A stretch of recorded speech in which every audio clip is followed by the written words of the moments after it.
Okay, gentlemen, I've muted all of you. Congressman Sawazi isn't in quite yet, but we are going to go ahead and open the room. So you'll be live. We will start in 3 minutes, and I'll be doing an introduction. That will take approximately 2.5 minutes. So, Congressman Wolf, you're still on mute. Yeah, I got, okay. Okay. All right. I'm going to go ahead and start the webinar. So we are going live.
Yeah.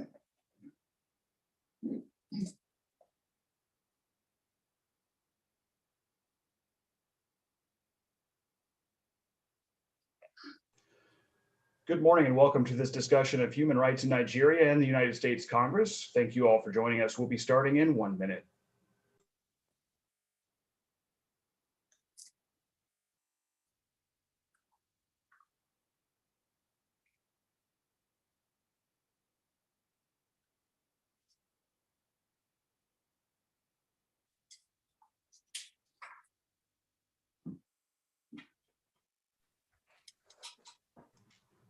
Congressman Swazi, thanks for joining us today. How are you today? Well, thank you, Paul. Great. Thanks for joining us. We're going to get started in just a second. And I'll be doing an intro real quick. How you doing, Frank? Hi, Tom. How are you? Thanks for doing this. I'm happy to try and help. Don't know how much I can add, but You got a good heart for it, though. I remember the prayer breakfast. You'll do well. try my best. Thank you for joining us this morning, gentlemen. Good morning from Washington, D.C. My name is Paul Kincaid. I'm Outreach Director for FMC, the Association of Former Members of Congress. I'd like to welcome all of you to this discussion today of Congress and human rights in Nigeria. This is an interactive discussion today, so if you have a question at any time, simply click the Q&A button at the bottom of your Zoom screen, fill out your name and your question, and if we choose you, our moderator will call on you to ask your question over audio only to our panel. Again, anytime during the call, just click the Q&A button at the bottom of your Zoom screen. The country of Nigeria sits on the United Nations Human Rights Council, and while changes have been made in the coastal African nation since adopting its constitution in 2012, the U.S. State Department still recognizes many important human rights issues in the nation. At the top of the list is a still strong Boko Haram terrorist group that has attacked government and civilian targets, resulting in thousands of deaths, the internal displacement of millions, and the creation of more than 300,000 external refugees. Meanwhile, both state and non-state actors commit extrajudicial killings, torture, and kidnapping. Freedom of expression, religion, and LGBT rights are heavily curtailed, and protests of these abuses are met with violent reprisals from government agencies. Today, we'll discuss what Congress and the United States can do about these abuses. We're joined by two experts on the subject from the U.S. House.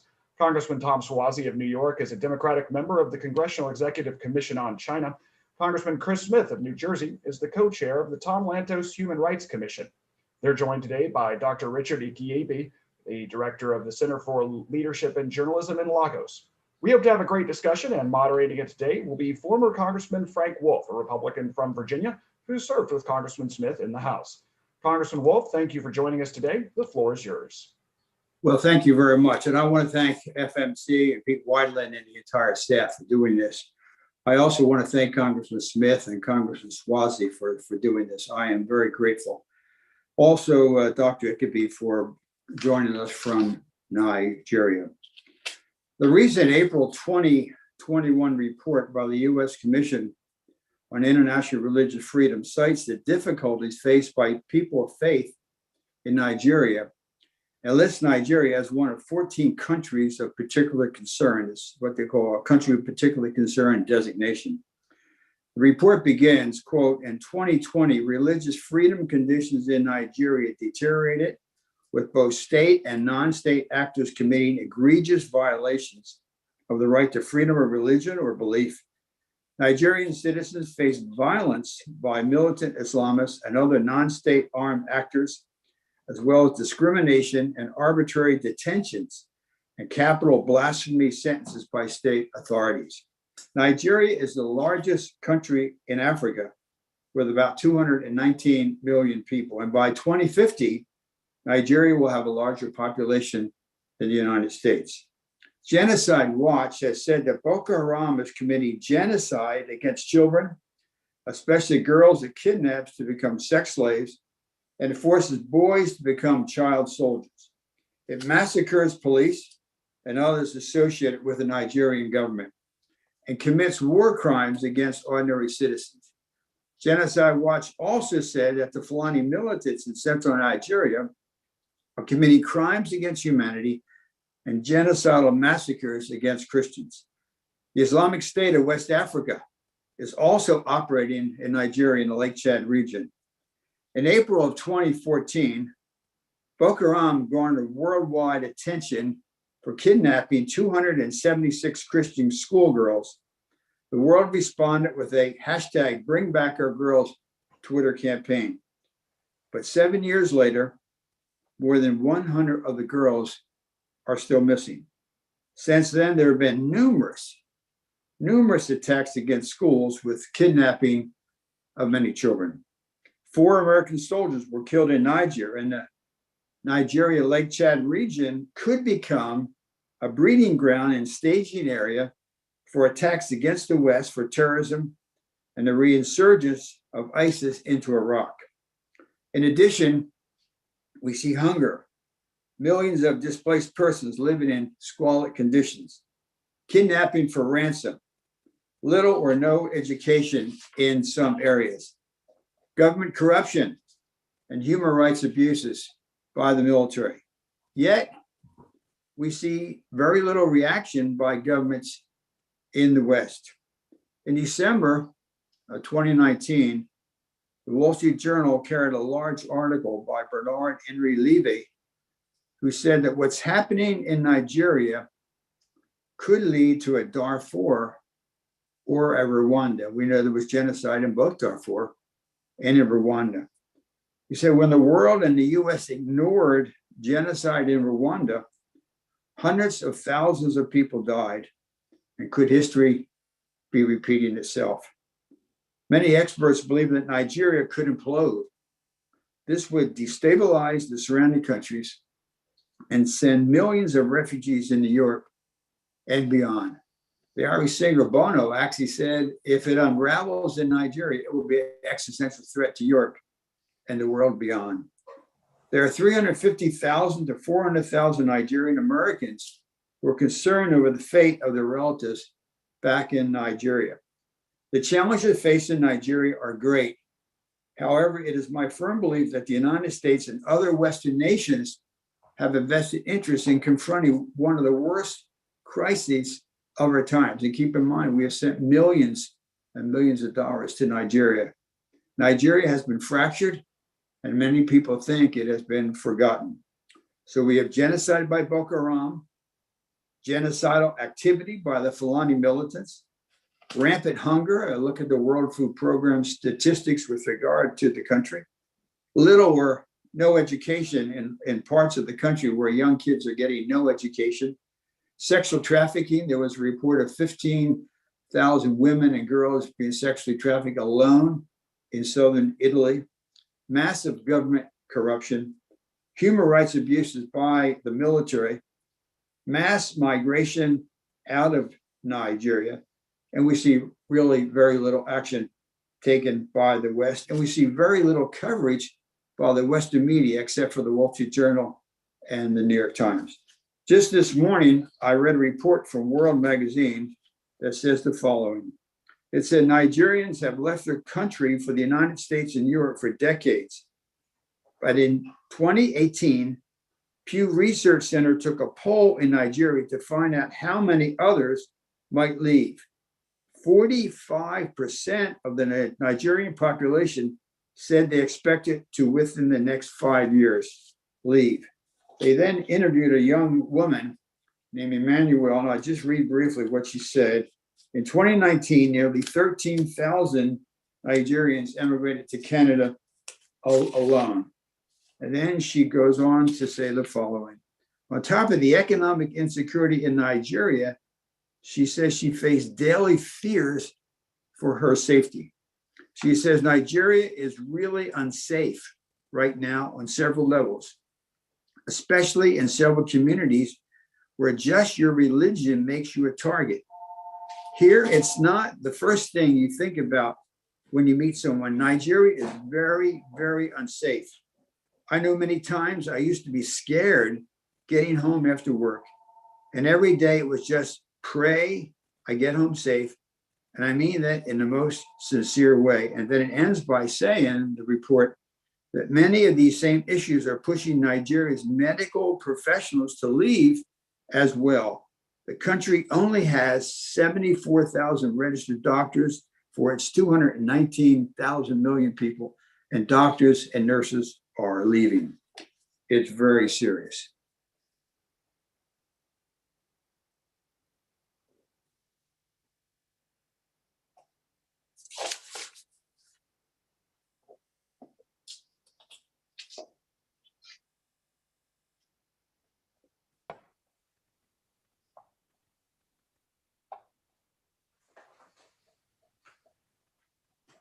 Who's next, Frank? Well, I'm going to ask a series of questions. First, I'll ask Dr. Ibeki, because he lives in Nigeria, from his perspective, what factors have gotten us to the crisis in Nigeria that we face today?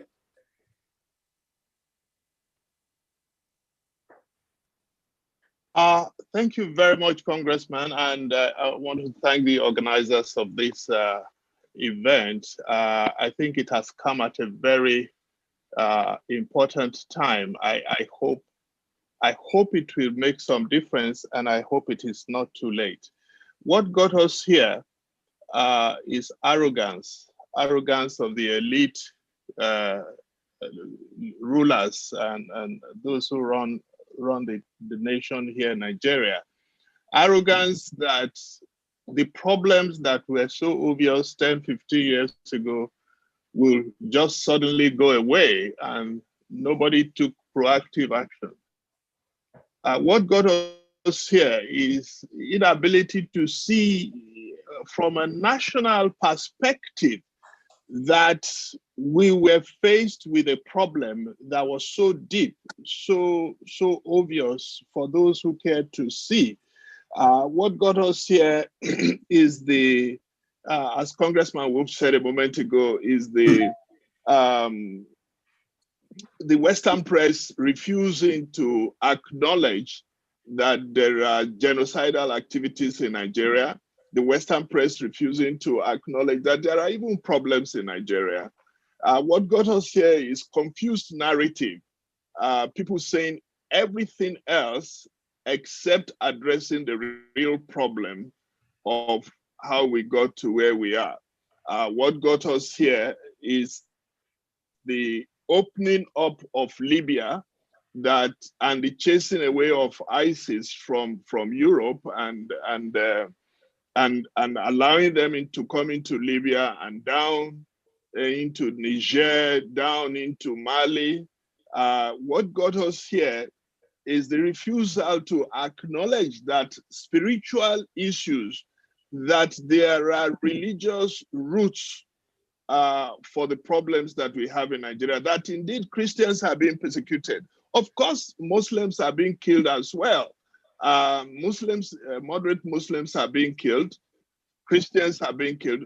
We have failed to acknowledge that there is a religious issue that is involved in what is happening. So if we want to go to the bottom of why and how we got here, we must ask the leaders, the political leaders who have buried their heads in the sand and have refused to acknowledge for 10 years, and particularly in the last 5-6 years, that Nigeria is faced with an existential problem. We are faced with an existential problem. Only yesterday, the governor of Niger State, not Niger, the country, came out and said that Boko Haram have pitched a flag next door, 2 hours away from the Nigerian federal capital.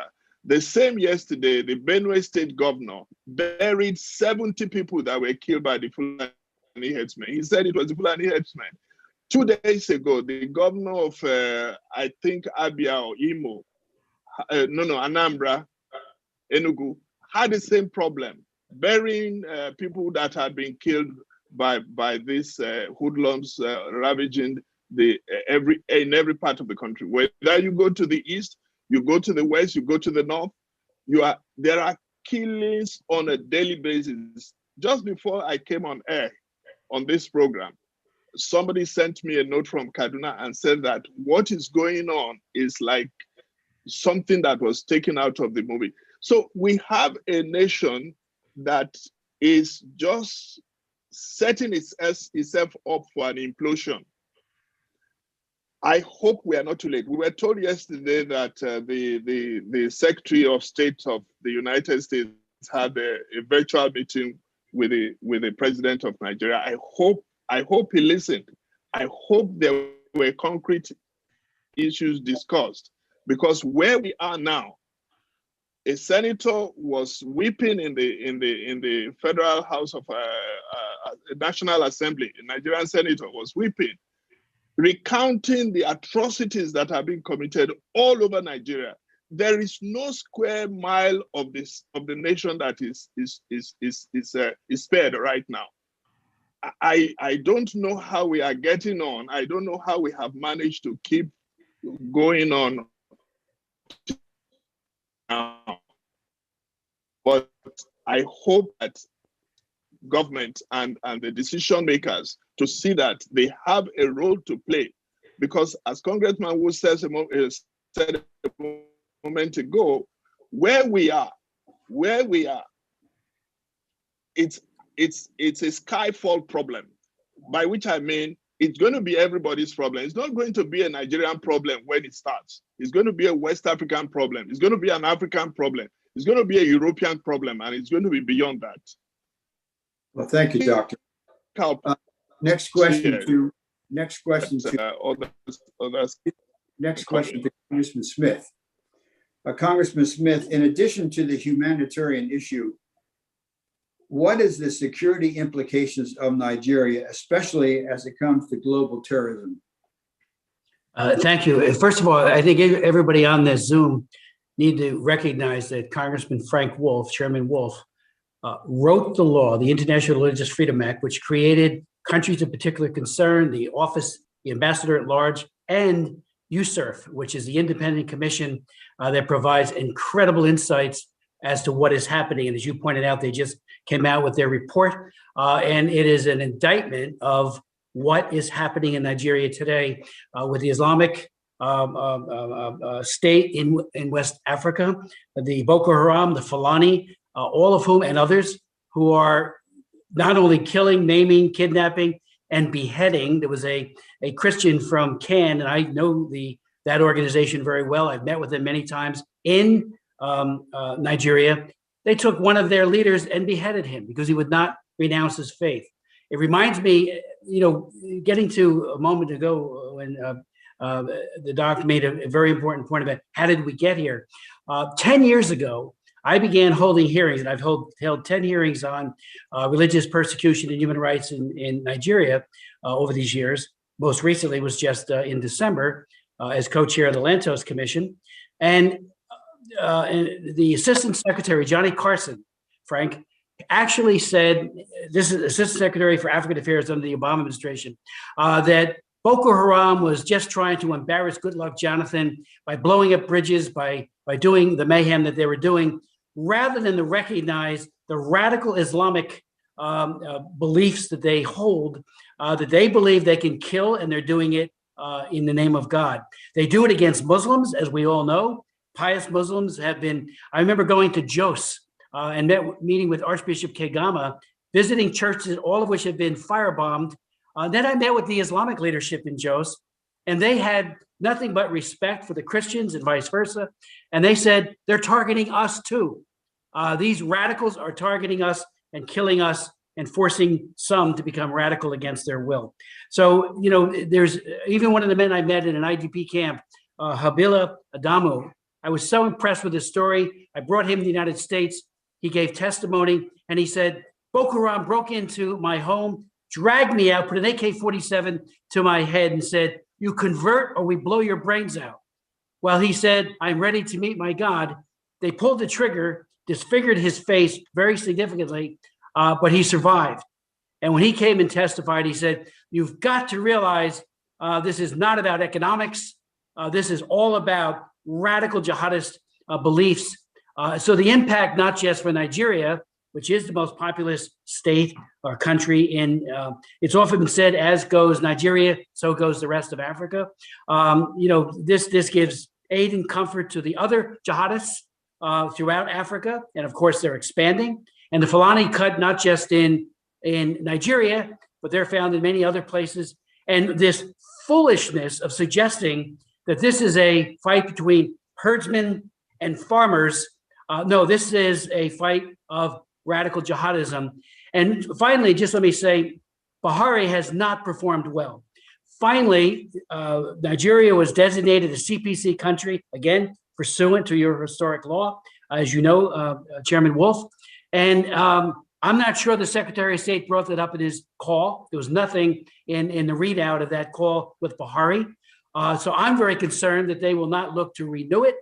And I think they need to be looking to use the sanctions embedded in your law, Frank, 12.5 very important sanctions to hold individuals to account. Because if we just turn the page and say it's getting better and put a false facade on it, shame on us when so many people are being killed and maimed. So it could unsettle, as was indicated, you know, the fragility of that country, which is very real, and they could further plunder into a Darfur. It was one of the commissioners, Gary Bauer, said more Christians have been killed in the last year in Nigeria than all of the Middle East. I mean, this is one of the worst catastrophic. And what is Buhari doing? He has filled his ranks of leadership, military and police, with Fulani. You know, in the past, on Goodluck Jonathan, he had a mix of Christians and Muslims. And it was, you know, and I visited several times. At least they were trying, but they had that coalition that was together of both faiths. That's not the case under Buhari. So the concern is, and there was just another article that came out of persecution.org, and they pointed out another killing of Christians by the Fulani. And they had 3 days advance notice that this was probably going to happen. Nothing was done by the police. And that has been the problem. Lack of response by police to something that is known in advance, as well as something that has actually happened. It's been neglect on the part of Buhari, and he needs to be held to account for that as well. So we've got much to do. I'm planning, Frank, of introducing a bill called the Nigeria Religious Freedom Act when we return. Some of the recommendations made by the USERF will be embedded in that bill. I did the same thing years ago with Ethiopia, and we did get movement. It passed the House, never passed the Senate, like so many, and Tom and I know that with all of the joint work we've done on China. So many things never get through the Senate. But we need to put a marker down that's very clear. And again, one of it will be to ensure that entities of concern, Boko Haram and the Islamic State for Western Africa, that they be so redesignated, and above all, that Nigeria stay as a CPC country and real action items follow that. You know, the enforcement of it, the sanctions were waived when Secretary Pompeo did it. They went from watch list a year ago to this year doing the actual CPC designation. So President Buhari has had enough alert and warning that we're not kidding. Stop allowing this torture, killing, maiming, raping, and abduction. Weddings. Can you imagine Fulani radical jihadists going to a wedding, killing people at the wedding, and in one case they abducted the bride and groom? That sounds like the kind of thing Saddam Hussein's sons used to do at weddings. It's perverted, it's gross, and is a serious violation of human rights. Thank you, Frank.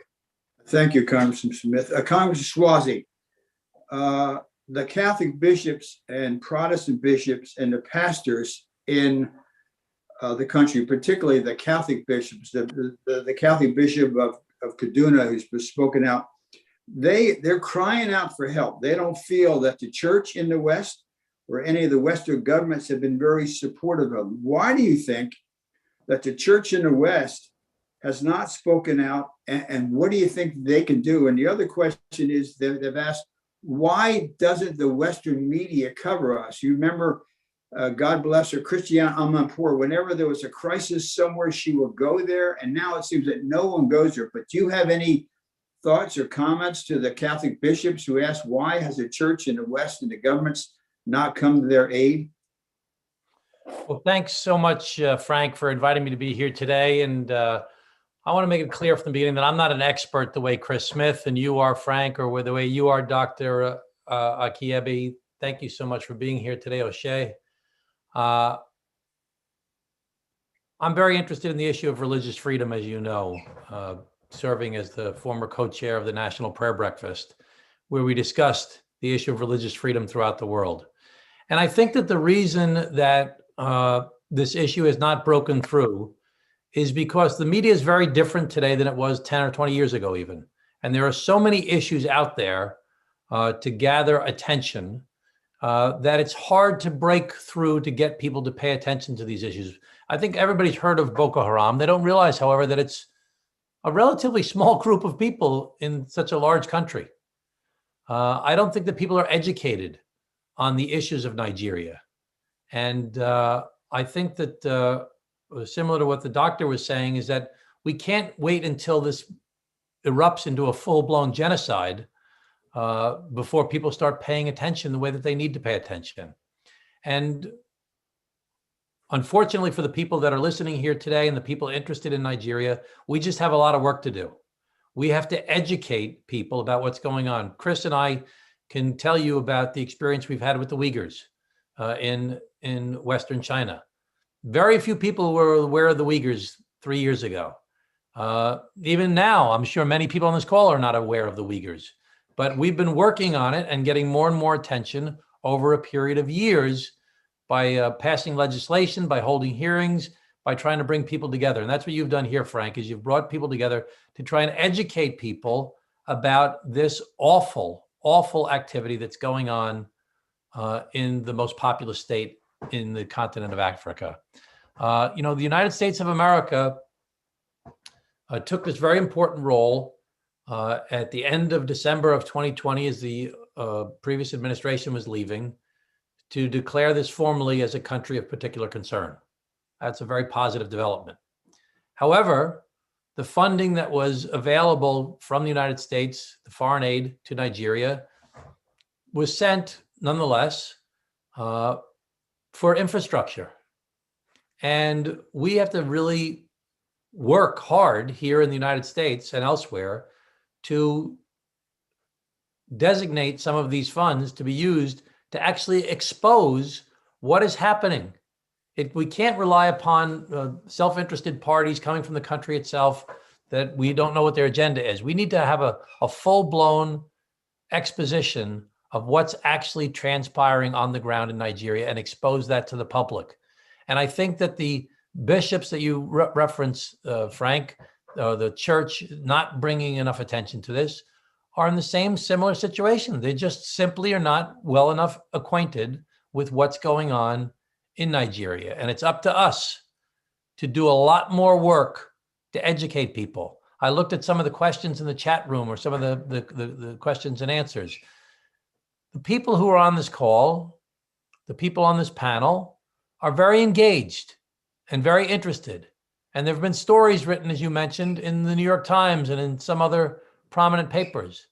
But as far as the people go, as far as the masses go, they have no idea where Nigeria is, how many people live in Nigeria, and the awful atrocities that are taking place there.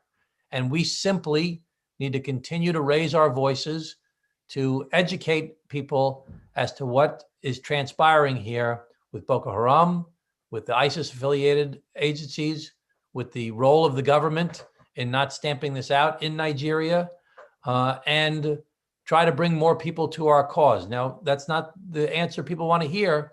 We just simply have a lot of work to do. The doctor said, I hope it's not too late. Well, as Dr. Martin Luther King said, it's never too late to do the right thing. So we simply have to educate people about what's going on. And what so many people on this call, I'm sure, are so frustrated because it's so apparent to them. They've been engaged in this for so many years, and they're so frustrated with the sense of helplessness as all this awful violence and abuse is taking place. We simply have more work to do. And I'm joining you here today at Frank's request, because I'm going to join you in this fight to try and educate the US population, our government leaders, and others about the atrocities that are taking place, and take action to hold those that are committing these atrocities accountable, and to put systems and procedures in place that will try and make a change for the people of Nigeria. Thank you, Congressman. Following up on that, this question would go both to Congressman Smith and also you. It is always helpful for members of Congress to visit a crisis area to see in person what's happening. There's nothing like being on the ground to talk with the people, hear their stories. Do you think there should be a bipartisan delegation of both Republicans and Democrats, maybe House and Senate, to go to Nigeria, not just to Abuja or Lagos, but to go up to Jos and go through some of the areas, and then come back and report to Congress and report to the administration of the findings? Congressman Smith? I would say absolutely yes. I think there should be more than one. One of the things that you find when you're on the ground, and I remember meeting with the families of the Chibok schoolgirls who had been abducted, you not only learn what happened and what is their fears and their agony, but you come back so motivated to do even more. You meet with all parties, as you do. You and I have done that many times, Frank, all over the world. And it does lead to legislation. It leads to policy, to admonishing the administration, either congratulating them on good work they're doing or to hold them to account. I'll give you one example. And my good friend Tom Swazi just mentioned, we need to get a better handle on what's actually happening. Bob Destro, who was our Assistant Secretary for Democracy, Human Rights, and Labor, he had recommended, he had a program called the Conflict Stabilization Operations that would really try to find out where all of this is happening, to do an analysis that would be second to none, to say who's doing it, when are they doing it, what has been the response. For example, when the Fulani go in and they destroy another church and blow up another church, what was the response of the police? We don't have, other than anecdotally, that information in a way that could be very actionable. And so I'm hoping, because that has been seemingly taken off the table by the new administration, that we can get them to take that up again. We want to know what is happening. Knowledge is power. As you and I know, having met with Sharansky so many times, Frank, having gone to Perm Camp 35 in the Ural Mountains, 1,000 miles outside of Moscow back in the 1980s. If you don't have the information, if you don't chronicle the human rights abuse and the violence and the atrocities, good luck trying to stop it. It also will lead, as we talked, Tom mentioned, and you, about the lack of media attention when you chronicle what's happening. Darfur took a long time to get on the map. And even there were people who were looking askance to that those crimes against humanity. So, and that genocide.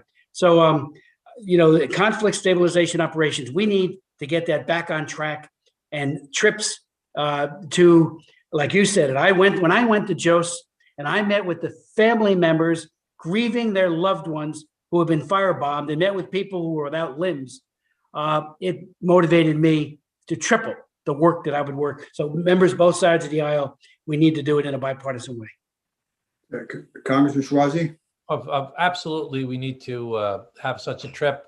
I know there's been other trips in the past, but we need to have a broader bipartisan attempt to address this. I think that Karen Bass from Foreign Affairs, and even Greg Meeks from Foreign Affairs, as new chairman of Foreign Affairs, would be very interested in helping to make that happen. And I'll make a personal request to them to ask for their assistance. Of course, there's restrictions related to the pandemic still, and that won't be lifting for a few months, but we hope, I should say. But I think that, we really need to do exactly what Chris is saying. It's not good enough. You can imagine I did a lot of reading to prepare for this call today.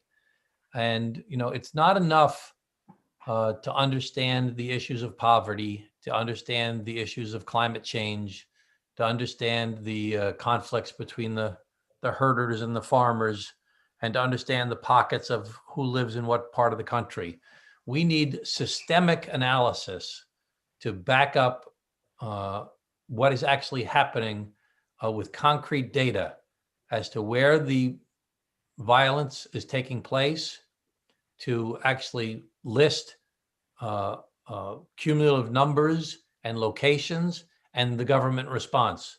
And you will see, based upon having more than just anecdotes. I mean, anecdotes are very important, obviously, to inform things, but then you need concrete data to look at the systemic issues that the country is facing because of the religious strife that's taking place and the attacks that are taking place. I'll ask this next question to all three, and I'm going to combine two, because in about 5 minutes, we're going to go out to the people that are calling in. But Boko Haram, since it was said, has killed more people in Nigeria than ISIS. Congressman Smith killed in Iraq and Syria combined. And there are reports that ISIS is now operating in the Lake Chad region. Should there be sort of a planned Nigeria, Lake Chad region to bring together the agencies of the US government and also the World Food Program and all the different groups, so that there's a comprehensive program to deal with all the issues, and to work with also the other Western governments like England and France? And to combine that question for all three, in 2001, President George W. Bush appointed a special envoy for Sudan, former Senator John Danforth, who effectively coordinated the U.S. response to the crisis there among the various government agencies and worked with their allies. Do you think we need a planned Nigeria/Lake Chad region, and also a consideration for a special envoy like a John Danforth? Maybe go to you first, Congressman Smith, then Congressman Schwazi, then Dr. Ikubi. Well, Frank, thank you. And you've been advocating for that. Our Nigeria Religious Freedom Act will have a provision in it that calls for a special envoy. You led the effort for the special envoy for Darfur, for Sudan, and what a difference that made through different administrations. So as you said, there would not have been a peace agreement without Senator Danforth and the way he got disparate factions together. Ambassadors are great, but having somebody that has the ear of the president and really can act in a very, very decisive manner and bringing all parties to the table can make a huge difference. We also need to include, obviously, the international community, the UK, particularly the House of Commons. David Alton and other members of the House of Lords and Commons have been very active. Last year, they did a breakthrough study on the Fulani and about this radical jihadist. It was a report that is a must read for anyone concerned about this. So I know, will join us in those efforts. But the status quo is just totally unacceptable. There is, we know the neighboring countries are all deeply concerned because obviously the hate spewed out by radical jihadism affects their populations as well. And of course, there's always not just deaths and rapes, there's also huge numbers of refugees who do flee. And that creates more instability and more agony for people on the ground. So there needs to be, there needs to be an all-out effort. I saw that Bahari recommended that somehow, or not somehow, that AFRICOM relocate to the subcontinent, which I've been advocating for years. They're now in Germany. But the U.S. ought to train, and there was an attempt to do more training. And of course, we got to make sure that the Leahy principles are adhered to, the Leahy law, so that we don't train human rights abusers. But there needs to be training of police and of military. We know that we've sold them a number of aircraft. They got one so far. We got to make sure they're not used against Christians. It's an open question. Will that one aircraft, it's one of 12 by 2024. And now it's great to have that kind of capability, but let's make sure that they're being used for only good purposes. And I got it again, Frank, conflict stabilization operations. We need to get that. There was an actual proposal that was made by Bob Destro. It's been taken off the table. And I know Tom, absolutely agrees. We need to quantify, qualify, make it all very clear what is happening, because knowledge is power, and we're able to do more when we have the best possible, reliable, and accurate information. Thank you. Congressman Swazi? And I'm initially very attracted to the idea of moving AFRICOM from Germany to the continent itself. And one of the things that's seemingly unrelated, but really is very related, is the recent decision by the administration to leave Afghanistan. I've been defending keeping troops in Afghanistan for many, many years, but I was very persuaded recently by the fact that the reason we've spent as much time in Afghanistan is to stop new terror cells from growing there, and we had to be present to stop them from growing. But as we know, there are terror cells growing throughout Africa right now. And we have to figure out how to prevent ISIS from getting stronger throughout the world, but certainly in Africa as well. And Nigeria is a hotbed of where we need to have a presence to make sure that we are identifying what's going on. Again, I've seen so many decisions made in the heat of the moment, after the fact, that are not informed. We have to have a lot more data as to what's going on in Nigeria on a regular basis. And I know that a lot of people on this call, I'm sure, have that data. It's a matter of gathering it in a credible way that could be relied upon by different decision makers here within the United States of America. When we're sending $300 million in aid to the Nigerian government, there's no reason that we shouldn't be mandating that a portion of that money is used for the information gathering that we're talking about, so we can actually find out exactly what's happening. Not necessarily giving the money directly to the government either, but also to outside agencies that can use those funds to document as clearly as possible what's going on. Thank you, Congress. We're almost at the time for the panel. I know Dr. Ikebeki is a little bit of a communication problem if he's still on. Doctor, are you still on? You're on mute, Doctor. You're on mute. Yes, I am. Yeah. Yes, I have unmuted myself. Okay. Well, in wrapping up, because this will be the last before they go to the general panel. You're on the ground there, and you know these issues. What do you think will happen in Nigeria if nothing is done? And could the country actually implode? Yes, it can, and it will. I'm sorry to say that. I am not alarmist. Nigeria can implode. It will implode. What has gotten us to this position is the denial on the leadership, is the denial on the elite that too big to fail. Nigeria is not too big to fail. When you have governors crying, making open statements, pointing accusing fingers at the president that the security situation is bad, now they are roping people in traffic. Yes, Nigeria can and it will, unfortunately. Much time in the years that have been involved in this, Congressman, you know that we have pushed, I have joined you to many meetings to push for an envoy for Nigeria. We produced this book. This is a 310-page book on the silent killings in Nigeria. It is real. It is real. There is an urgency for the United States, the British government, the French government, the German government to do something quickly as possible. And I think the best way, including doing the visits by Congress people, is for the President of the United States to appoint an envoy as a matter of urgency. What Nigeria is faced with now is existential.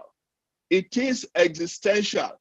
And if Nigeria implodes, right now, Chad just lost their president. Niger just suffered a coup. Benin is unstable.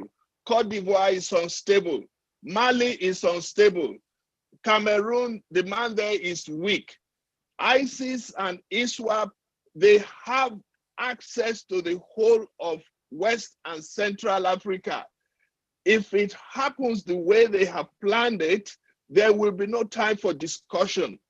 Please, please, I beg of you, those of you who are in Congress and in a position to take decisions, it is urgent. It is not something that can be done next.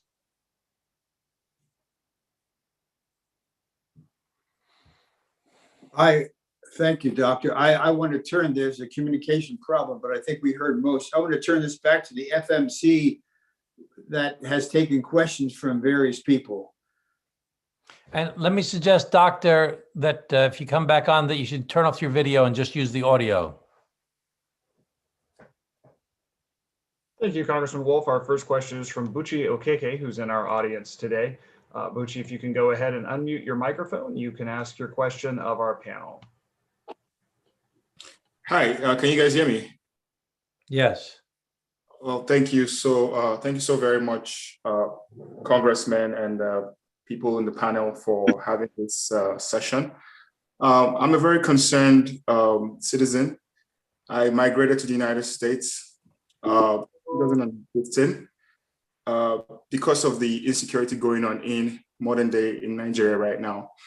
And I'm from the Igbo speaking part of Nigeria. And I believe, Mr. Chris, you've been to Nigeria yourself, so you know the factions and all of that. And I want to just say this categorically, because I'm very in tune with what's happening. And I want to give you guys a light on, how to help make things faster for everyone on this panel, especially if we want to see a lasting change in Nigeria before we all leave this earth. The truth of the matter is, the way it is currently, Nigeria is fighting both a religious war and a tribal war. And the religious war is from the people who want to implode and put in the jihadi, faction and way of life, as well as a tribal war where we are seeing the Igbos and the Yorubas and Hausas all saying that they want to separate from Nigeria.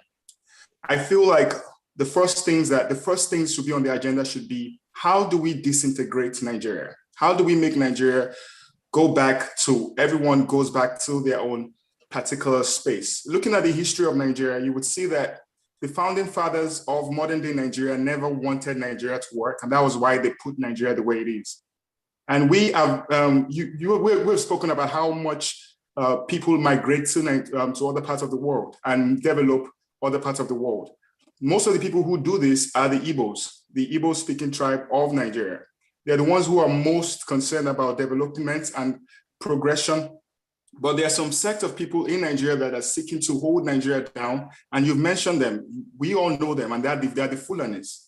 They're the ones who are hell-bent on making sure that Nigeria becomes South Sudan or becomes Syria, and just ensure that the caliphate of militants, there will be a hybrid of militants that will be sent all the way from Nigeria to other parts of West Africa to cause even more havoc for Africans. So I would say this, and this is just my suggestion. It doesn't have to be followed, but I would say that right now, all hands should be on deck to see how we can disintegrate Nigeria. How can we ensure that people who are shouting or clamoring for Biafra, people who are clamoring for Oduduwa, people who are clamoring for whatever they are clamoring for, how can we ensure that they can go back and, create their own nations in Nigeria and see how those people can develop, collectively as a group or as a tribe? Because if not, if we continue to say that we want to go in and create a system whereby we help people in power, they've already infiltrated. We will only be, the Americans will only be giving the secrets to the enemies, and that's the fact. We would only be empowering the enemy for what they already have planned for the future. They already know what they want, and they would go out there and even create more havoc. So this is my suggestion, and I want to see what you guys think about it. Thank you very much.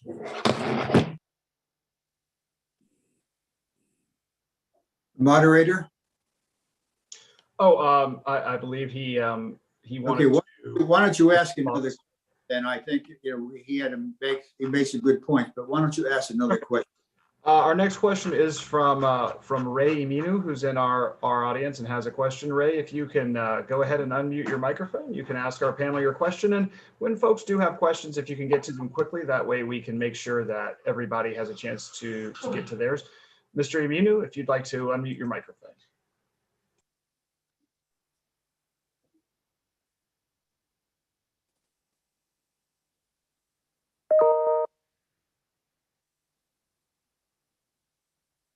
You're on mute, Mr. Okay. Amino. I think we're having some problems with Mr. Iminu's microphone, so we'll go on to our next question, and that comes from Kenneth Okobene. Kenneth Okobene has a couple questions. Kenneth, if you'd like to pick one of them and go ahead and unmute your microphone, you can ask our panel your question. Sure. Can you guys hear me okay? Yes. I'm Ken, calling from Philadelphia. I've been in the US since about 19 years now. I came here as a student. I'm originally from Jos, which, as we all know, it's the hotbed for extremism. I have a two-part question. The first question, basically, what ways can Congress engage more with Nigerian civil society organizations? Because from experience, once you dialogue with the government, they usually cover a lot of human rights. So what steps are you guys taking to seek data information directly from the CSOs? I think a direct engagement. I have changed my internet source. Can I go ahead? Yes, sir, go ahead. Sure. So basically, in summary, how can the Congress engage more with CSO rather than engaging the government directly? Because we've seen the last 6 years, it's been a very nepotic government in there. So they've been, shielding or covering up a lot of human rights abuses. And secondly, the judiciary is very important. And needs how can the Congress encourage a more independent and responsive judiciary within the ambits of Nigerian laws? Thank you. Buhari removed the Chief Justice and put in a Fulani. It's a fulanization of all these institutions. Walter Onegan was the name of the Chief Justice. I know. Okay, and if our panel would like to go ahead and answer the questions as far as what Congress can do and also how to improve the judiciary in Nigeria. Well, just very briefly, Buhari changed or replaced the Chief Justice with a Fulani, which is what he's been doing with everything, especially in the police and military side. There's, in terms of context, and I know Tom feels the same way, and Frank Wolf and I always did this. You meet with everyone, and the context has to be with civil society, the churches, the synagogues, and not in this case synagogues, but certainly in other countries, but with the Muslims, with the imams, because there are many imams who are absolutely appalled by what Boko Haram and the other radical Islamists are doing to them and to their co-religionists. So that sends a message as well.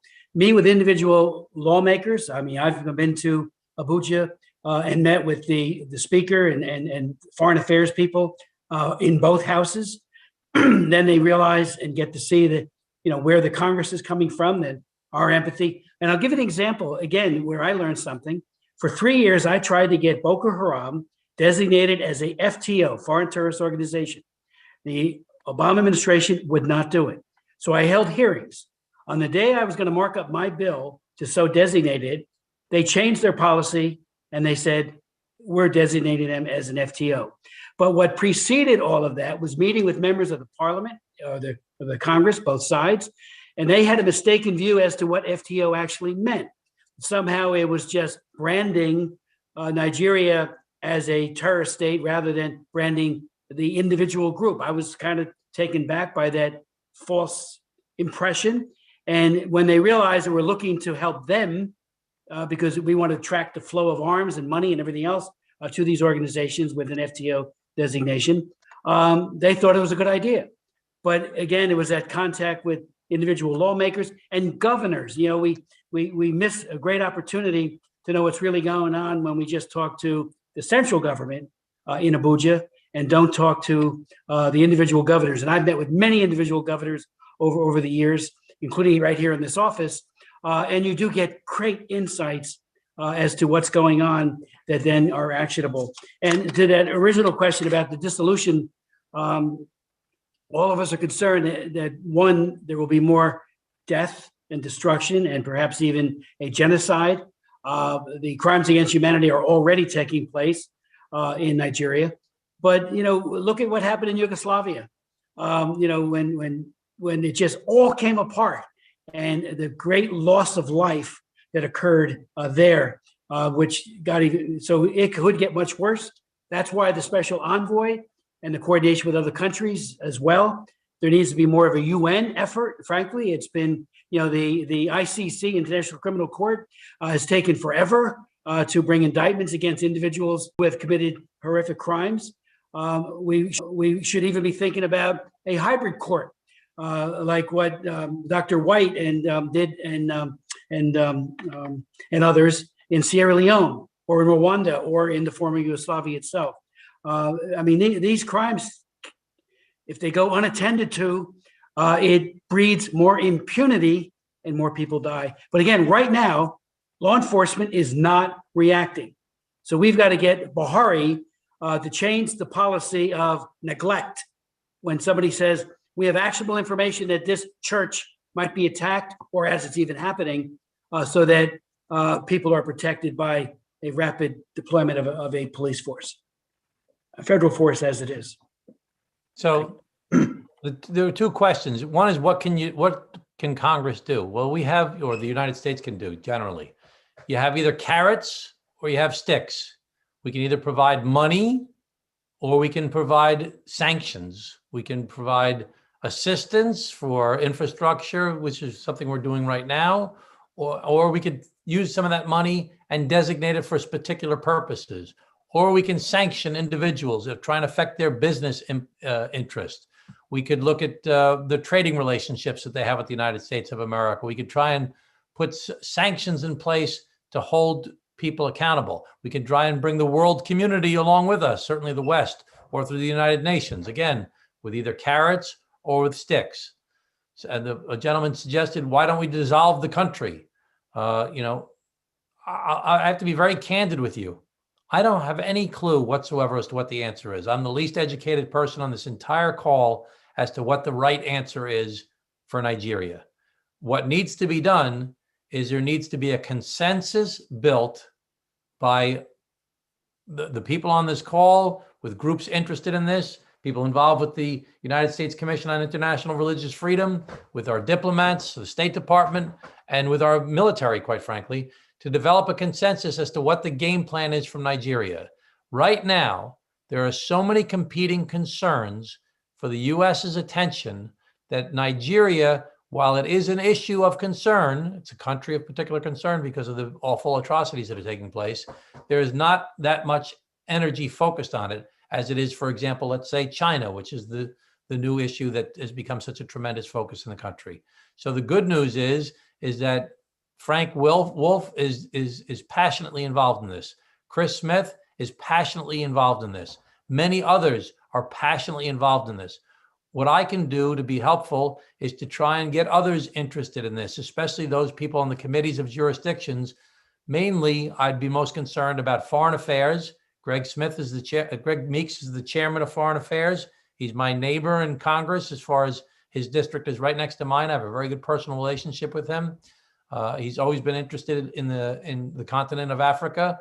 So I will bring this to his attention personally and ask him what his plans are, which I'm not sure he knows much more about this than I do. I will also bring it to the attention of the subcommittee chairwoman, Karen Bass, who's very interested in this area as well. And I'm sure they know much more as well. So the key is to get more and more people interested in this. And then there are some friends that we can talk to on the Armed Services Committee as well to see what kind of interest there is in paying attention to the terrorism activity that's going on in the area, which there is plenty of attention now, but what can be done to increase that? Is there one last question, Paul? Yes, sir, Congressman. Margarita Starkevičiūtė, a former member of the European Parliament, has actually joined us. And Margarita, if you can go ahead and unmute your microphone, you can ask our panel your question. Go ahead, Margarita.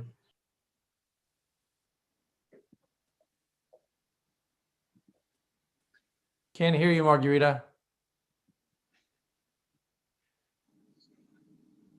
Still can't hear you.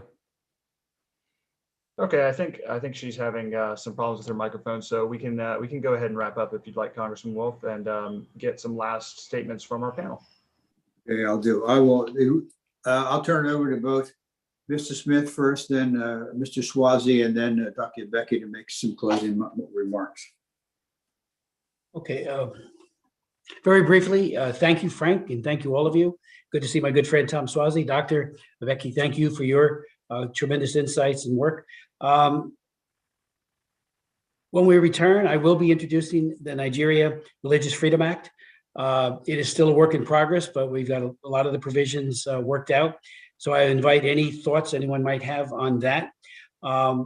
We really need, when the Secretary of State had this conversation and with the top commander for AFRICOM visited Nigeria, I saw no mention whatsoever of religious persecution, Fulani, or any other issues. Now, maybe it all happened behind closed doors, which is very possible, but we have to really be very clear and unambiguous about our knowledge of what's going on. And again, we need to expand it. I think the conflict stability operations initiative, which was pulled back on, needs to be re-engaged. Deloitte was one of the ones that would have been a part of that. At least that's my understanding. So we bring in people who could really chronicle these human rights abuses quickly and accurately. But there needs to be an all-out effort. A special envoy is absolutely necessary. And as Frank pointed out so well, Chairman Wolf, it made all the difference in the world in the peace deal. It also made a huge difference, all the difference in the world, I would suggest, with the Northern Ireland situation, when we had a special envoy who helped get people to find a peaceful solution. Dissolution of a country is a huge, potentially catastrophic step. We're hoping that we can get this terrible bloodletting and this radicalization, because what's happening as we talk is that more young people are getting radicalized every day. And then they join the ranks of those who kill, maim, rape, and abduct. So we're in a race for time. Nigeria is, the people, it's a country of faith. Every trip I've made there, my first trip was, one of the first trips was on behalf of human trafficking. And so many young women and girls, I spoke to a group in Lagos about trafficking there. And when I went and visited with the women in the shelters and those who were taking care of them, was just in awe of the love and the compassion and the faith-based view that they had towards their neighbor. So they're a wonderful people. And they don't deserve this. Nobody does. They don't deserve this radicalization and this bloodletting. So we need to triple our efforts. And again, status quo. I am concerned, and I say this, and Tom, you could help out on this as well, that the designation of CPC does not get downgraded, that they be put on a watch list again. And we need to be looking at the sanctions. We've got Magnitsky sanctions that we can level against individuals.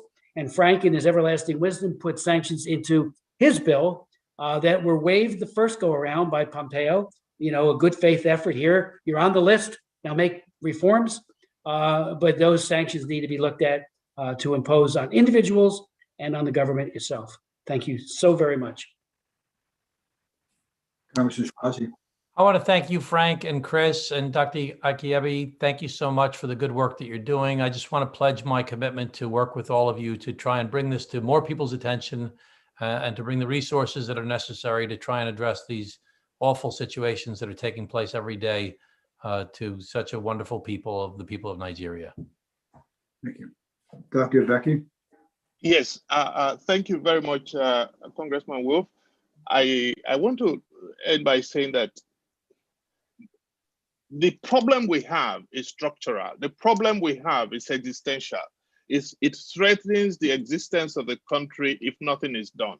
But I don't support the breakup of Nigeria. As an individual, my organization as well does not support the breakup of Nigeria. The problem of Nigeria can be solved if we bring everybody back on the table to talk together, if we respect religious freedom, if the government does what it ought to do, if we operate a federal system. The Nigerian government structurally is a federal government, but right now it is not operating as one. It should be forced to go back and operate not as a unitary government, but as a federal system where the states can take decisions on security issues that affect them. I am not for the breakup of Nigeria. My organization is not for the breakup of Nigeria. I think what we should do is to look for positive ways in which Nigerian problems can be solved. Time is not on our side. Time is not on the side of the international group of countries that are interested in what's going on in Africa. Now is the time to act. I plead with you. I thank you for this, and I'm grateful for the promises that the congressmen have made. I think we should move fast to make them, to realize them. This is how I would like to close. Thank you very much. Thank you, Doctor. Well, I want to close by thanking Congressman Smith and Congressman Schwazi. I mean, they got a big heart, and frankly, they're two of the very best that you could have. So their activity may end up saving thousands and thousands of lives. I am grateful, and I know the people of Nigeria are. Secondly, I want to thank Dr. Becky too for taking this time and for all of your work, Doctor. I'm very, very grateful. And I lastly want to thank FMC. It was very good for them to hold this panel, and I'm grateful for them, and I'm grateful for all the people that have watched. May good things, and God bless this effort to help the people of Nigeria. They're good people, and they need our help. Thank you all for